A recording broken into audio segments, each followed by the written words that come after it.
And the reality is Liverpool are not going to offer a huge contract to Jordan Henderson, despite everything that he's done for the club. And yeah, it's just crazy to think that we could be looking at a completely different Liverpool squad in 2 years' time. But I see it better now, cause everything you do only says you gotta figure it out. What's up guys, George Lyons here and welcome back to the Soccernomics YouTube channel, and you're watching The Rounds. Before we get on with today's episode guys, just got to tell you to hit that subscribe button if you are new. If you like football content, you like football finance and what goes on behind the scenes of football, then this is the channel for you. So hit that subscribe button and continue watching. So what is going on at Liverpool at the moment? This is a really crazy topic to think about because everything at Liverpool has been amazing over the past, 4 or 5 years. Ever since Jurgen Klopp has been with Liverpool, we have just had exponential growth. We made the Europa League final, which is huge for us. Obviously, we lost that one. We then went on to the next year and reached the Champions League final, which was an even bigger step. No one expected us to get that far. And then we went on the next year again and won the Champions League. The final wasn't amazing, but to get to the final was massive. Obviously, that famous win against Barcelona. Then we, of course, won the Premier League. The season after that, our first league title in 30 years. Everything was just going amazing. This is something that Liverpool hasn't really gotten used to since the 70s and 80s. Things are probably beginning to change, which is horrible to think about when you think like in reality, but it has to. Of course, over these 4 or 5 years that Jurgen Klopp has been at Liverpool, he has been assembling a group of players, his core group of players, and this is something that's very uncharacteristic with both teams that Jurgen Klopp has managed and at Liverpool over recent years, is their best players haven't left, which is something that, again, we haven't experienced in a long time. Our players haven't left because they haven't been looking in search of winning things. They've been winning things at Liverpool, and we've been one of the best teams in the world, if not the best team in the world, in the past 3 or 4 years. You could basically say that the era of us not being able to hold our talents is when Felipe Coutinho left to Barcelona. Ever since then, it's just been an upward trajectory.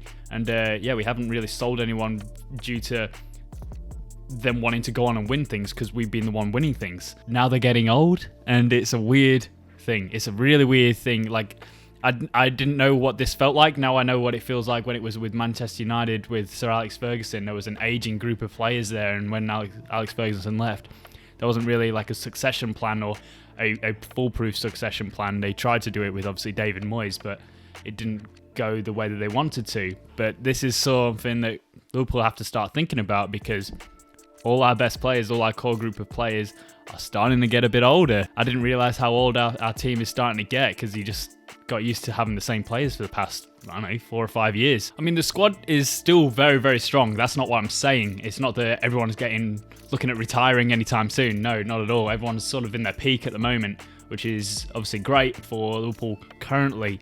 Especially with the new season coming up, it's great. We're in a strong position. We're obviously still title contenders. There's questions being asked about the future of the club and future of these players because it's been a number of years now and they're not getting any younger. This situation stems a lot further away from the squad, the aging players as well. There's other things such as the contract situation as well.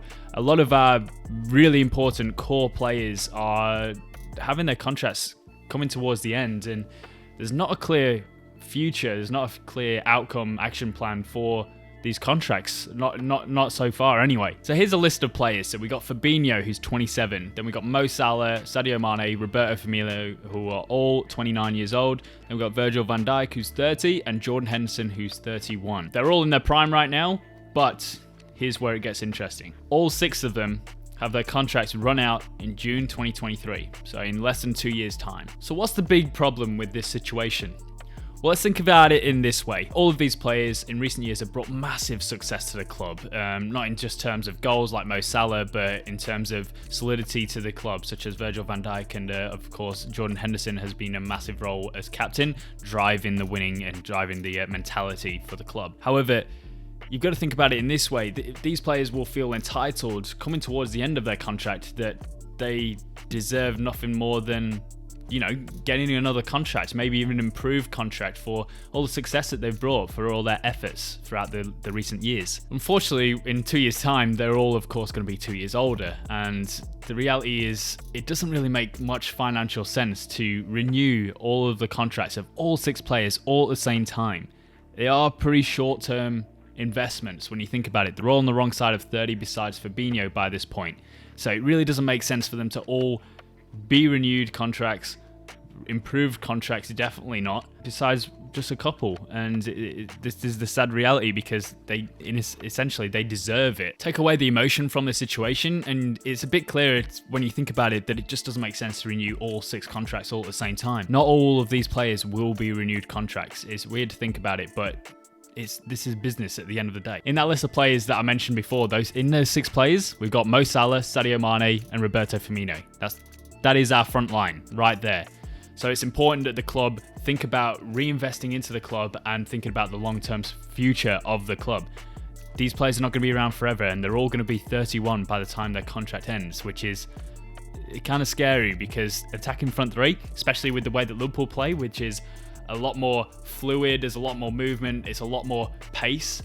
31, they're starting to think about, okay, are we going to be able to retain this sort of performance, this sort of energy? And the reality is, no, they're not going to be able to. It's important for the club to start thinking about the next generation, that next cycle, before these players get too old. So, look, can you see the situation? Like, it's not a nice situation. I don't know how they've put themselves in this situation where all the contracts sort of end all at the same time for such a core group of players. It is believed that Fabinho, Mo Salah and Virgil van Dijk are on the top of the priority list to get contracts renewed, which is obviously great news if you were worried about those players leaving. However, the future is not so secure for the captain, Jordan Henderson. Let's not forget, Jordan Henderson is turning 33 by the end of his contract. That is not young. You know, it certainly doesn't mean he's out for the count. Like, there's plenty of players that can still prove what they're doing at 33 years old. He's not old, he's just not young. And the reality is Liverpool are not going to offer a huge contract to Jordan Henderson, despite everything that he's done for the club. Maximum you can really expect is that they offer him, what, like a 2-year contract? That's all I can really think about, and maybe with reduced wages as well. So not probably what he's wanting, and that's probably why there hasn't been contract negotiation talks yet, or anything like that, because they've probably got different ideas of what they want out of this. It seems unbelievable that they could literally let their captain, their engine over the past couple of years that's brought so much success, have his contract just run out at the end of it. Hopefully that doesn't happen on a personal level. I really hope that doesn't happen, because he's done so much for the club, but you never know. The mass exodus may already be upon us. We've already seen that Liverpool are not afraid to let their core players' contracts run to the end and just not renew it. We saw that with Gini Wijnaldum in the summer. He's now left for PSG after his contract expired. And yeah, this may just be a common theme for Liverpool in the next couple of years, which is crazy to think, because we've had such a close-knit squad that hasn't really changed over the past couple of years, besides a couple of additions like Mo Salah and Virgil van Dijk and Alisson. And yeah, it's just crazy to think that we could be looking at a completely different Liverpool squad in 2 years' time. Thankfully, Liverpool have obviously shown signs that they're looking into the future and have been investing into their future already with the signings of Ibrahim Konate. He's only 22 years old. I didn't realise he was only 22 years old. It's crazy to think about that for someone who's so massive, and he seemed like he's been in the game for a little while now with the RB Leipzig. The season before that, we bought Diogo Jota, who's 24 years old. And then, of course, the season before that, we got Harvey Elliott, who obviously was only 15, 16 at the time, but he's 18 years old. He's got some first-team football experience last season at Blackburn Rovers, and he's looking to be an integral part of the first team this season, which is great news, because I think he's a really great player. We also have a really great youth academy that likes to promote its talent. Of course, we've got Trent Alexander-Arnold, who's come through recently over the past couple of years, but we've also got Curtis Jones, Nico Williams, and let's not forget, we've also got players like Harry Wilson, Ben Woodburn. There's a lot of players that have come through our ranks, and they may not all stick around, but we're still investing into a youth academy, and that can potentially bring in some revenues with, I think, Harry Wilson could be leaving for about £15 million. I believe that is the valuation that they've given for him, along with some other players as well. But yeah, this is really weird, Liverpool fans. It's not a situation that we're too familiar with, and it's going to be weird to see some players that we've obviously grown to love over the past couple of years that just might not be sticking around with us, and it's not their fault, you know. It's just getting old. It just happens, unfortunately. But that's all I've got for you today, guys. If you like today's video, it's a little bit different sort of structure. No real structure in this video. Hit the like button if you did like that video. I'd love to hear your comments as well, your feedback on what you think about the situation at Liverpool, if you're a Liverpool fan or not. I'd love to hear what you think about how Liverpool have managed to let so many of their important players have their contracts run out at the same time and go into their final 2 years of their contract. And apart from that, guys, just make sure you hit the subscribe button if you are new, and I will catch you very soon. Being a stranger to what we lost, I'll keep my guard down and hope it comes back around, cause I still just feel like you and I are gonna keep running in circles till we find out if all we need is each other.